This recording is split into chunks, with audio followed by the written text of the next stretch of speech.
नमस्कार दोस्तों, welcome to our YouTube channel Shraddha story. गांव की शादी। मेरा नाम आरव है। मेरे पापा एक कोऑपरेटिव ऑफिस में काम करते थे। हम लोग गुरुग्राम की हाई फाई सोसाइटी में एक फ्लैट में रहते थे। उस समय मेरी उम्र करीब 10 साल रही होगी। मुझे आज भी याद है पापा मम्मी के साथ शादी फंक्शन में जाना, वहाँ बहुत सलीके से सबसे मिलना, खाना खाना, शगुन का लिफाफा देना और अपने घर वापस आ जाना। मैंने कभी पूरी शादी नहीं देखी थी, बस कभी कभी हम देर से पहुंचते थे तो दूल्हा दुल्हन को वरमाला पहनाते देख लेते थे। एक दिन मेरे पापा ऑफिस से आए तो उन्होंने बहुत खुश होते हुए बताया, अलका सुनो, वो अपनी बुआ जी है ना खुर्जा वाली, उनकी बेटी की शादी है। हम सबको एक सप्ताह पहले ही बुलाया है। मम्मी ने आश्चर्य से पूछा, अच्छा ये तो अच्छी बात है, लेकिन एक सप्ताह हम कैसे रुक सकते हैं, वो भी गांव में। वहाँ सबके पैर छुओ, घूंघट में रहे, ये सब कैसे करूँगी। पापा ने मम्मी की बात काटते हुए कहा, कितने साल हो गए गाँव गए, बहुत मजा आएगा।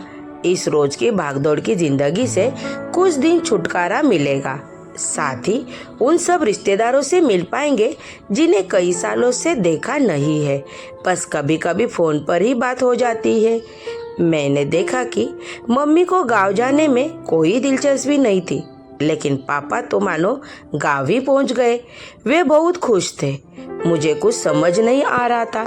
मैंने पूछा, पापा क्या गांव में बहुत मजा आता है? पापा ने कहा, हाँ बेटा, मजा तो बहुत आता है, क्योंकि मेरा बचपन गांव में बीता है।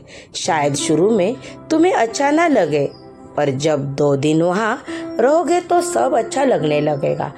पापा ने जाने की तैयारी कर ली। मम्मी भी तैयारी में लग गई, क्योंकि हमें 2 दिन बाद ही निकलना था। स्कूल से छुट्टी भी सैंक्शन करवा ली। 2 दिन बाद सुबह 4 बजे ही पापा ने जगा दिया, आरव उठो, जल्दी से तैयार हो जाओ, हमें निकलना है, फिर ट्रैफिक बहुत हो जाएगा। 5 बजे तक हम तैयार होकर नीचे आ गए। पापा ने पार्किंग से गाड़ी निकाली और हम खुर्जा के लिए रवाना हो गए। खुर्जा से आगे एक छोटा सा गांव था, जहाँ पापा की बुआ जी रहती थी। रास्ते में खेत खलियान पेड़ देखते देखते हम करीब 11 बजे गांव पहुंच गए। गांव में पहुंचते ही पापा रास्ता भूल गए। वहाँ किसी से पूछा, तब हम पहुंचे। वहाँ पहुंचते ही हमारा बहुत स्वागत हुआ। बुआ जी घर के बाहर बड़े से आंगन में आई और पापा को गले से लगा लिया। पापा, मम्मी और मैंने उनके पैर छुए। फिर हम एक खाट पर बैठ गए। मम्मी अंदर चली गई। आज पहली बार मम्मी को मैंने घूंघट में देखा था। मैं हंस रहा था, बार बार उनका घूंघट उठाकर देख रहा था।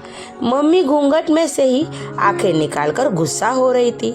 अंदर जाते ही बुआ जी बोली, ये अपने लेखू की ही बहू है। मम्मी सबके पैर दबा दबा कर छू रही थी। यह सब देखकर मैं बाहर आ गया और पापा से पूछा, पापा आपका नाम लेखू है क्या? पापा बोले, बेटा मेरा नाम लेखराज है। गांव में ऐसे ही नाम होते हैं। नाम को छोटा करने के लिए सब मुझे लेखू के नाम से बुलाते थे। यह सुनकर मैं हंसने लगा। कुछ देर बाद हमारे लिए नाश्ता आ गया। गुड़ के सेव, नमकीन मट्ठी, बर्फी, गुलाब जामुन और एक गिलास दूध। पापा ने मजे से नाश्ता किया। मैंने केवल नमकीन मट्ठी ही खाई। फिर हम गांव की ओर घूमने चल दिए। गांव में हर आदमी पापा को जानता था। सब उनसे राम राम करते, हालचाल पूछते और फिर पापा आगे बढ़ते। मैं सोच रहा था, वहाँ शहर में तो हमें कोई भी नहीं जानता। बस होली दिवाली के दिन ही सब लोग इकट्ठा होते थे, बाकी तो कोई किसी से नमस्ते भी नहीं करता था। शाम तक बुआ जी के घर में काफी मेहमान आ गए थे। गर्मी के दिन थे। सबका सोने का इंतजाम छत पर हुआ था। छत पर बिस्तर बिछा दिए थे। 2 बड़े पंखे लगे थे। हम सब 7 बजे तक खाना खाकर छत पर चले गए। आंगन में औरतें गीत गा रही थी। यह सब मैंने पहली बार देखा था। पापा ने बताया, बेटा 4 दिन बाद शादी है, तब तक ऐसे ही गीत गाए जाएंगे। हल्दी, मेहंदी, भात की रस्म होगी, तो वो तो बीच में बना वह मंडप है, वहाँ पर फेरे पड़ेंगे। मैंने पूछा, क्या शादी घर में ही होगी, बैंक्वेट हॉल में नहीं हो जाएंगे? पापा ने बताया, हाँ बेटा, यह शादी घरों में ही होती है। घर की इतना बड़ा है, बारात को स्कूल में रुकवाया जाता है। अगले दिन पापा शादी के कामों में व्यस्त हो गए। वहाँ कुछ देर मेरे उम्र के बच्चे थे। वे मुझे अपने साथ खेलने लेके गए। उनके खेल में मेरे समझ में नहीं आ रहे थे। मैं बस एक और खड़ा देख रहा था। 4 दिन बाद शादी का दिन आया। सब तैयार हो गए। बारात आई। दूल्हा दुल्हन की जयमाला दरवाजे पर ही हो गई। फिर दावत की समय हुआ। मेज कुर्सी पर बैठकर पत्तों में खाना परोसा जाने लगा। पापा भी यही काम कर रहे थे। फिर सबने खाना खाया। अब सब लोग उसी मंडप के चारों ओर बैठ गए। पंडित जी मंत्र पढ़ रहे थे। सुबह तक मैं जागता रहा। मैंने पहली बार पूरी शादी देखी थी। सुबह विदाई का समय सब रो रहे थे। विदाई के बाद सब काम निपटाने में लग गए। मैं जाकर सो गया। दोपहर को जब भूख लगी तब मेरी आँख खुली। आंगन में जाकर देखा तो सब लोग खाना खा रहे थे। हमने भी खाना खाया। अगले दिन हमें निकलना था। रात को सब बात कर रहे थे। सुबह जब चलने का समय हुआ तो बुआ जी ने रोने लगी।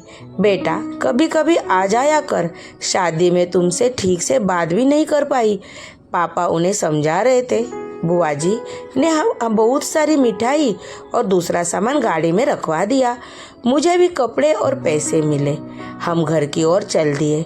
आज कई साल बीत गए। आज भी मैं उस शादी में बिताए 7 दिनों को भूल नहीं पाया हूँ। शहर की शादी हम 1 सप्ताह बाद भी भूल जाते हैं।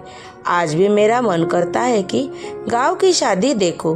बुआ जी के जाने के बाद पापा कभी वहाँ गए ही नहीं। पता नहीं कब हम गांव की शादी देख पाएंगे। मैं भी अपने बच्चों को गांव ले जाना चाहता हूँ। Thank you. कहानी कैसी लगी? कहानी को लाइक कीजिए। अगर आप इस चैनल पे नए हो तो चैनल को सब्सक्राइब कीजिए। धन्यवाद।